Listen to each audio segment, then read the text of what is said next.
திமுகவும் மற்றும் பலரும் ஒண்ணுதான்னு நாம சொன்னோம் இல்லையா? ரெண்டு பேரும் விட்ட தேர்தல் அறிக்கையை எடுத்து பாருங்க. அதாவது 1-2 பாயிண்ட் கொஞ்சம் ஒரே மாதிரி இருந்தா பரவாயில்ல.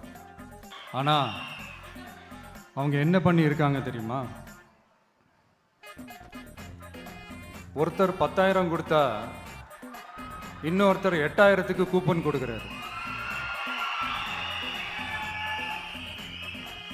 ஒருத்தர் ஃப்ரிட்ஜ் கொடுத்தா இன்னொருத்தர் ஃப்ரிட்ஜ் வாங்க டோக்கன் கொடுக்கிறாரு.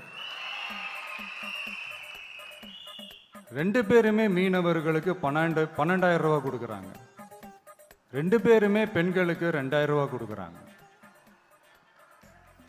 இப்படி ரெண்டு பேரும் ஒரே தேர்தல் அறிக்கையை பேரை மாற்றி கலரை மாற்றி தந்திருக்கிறாங்க.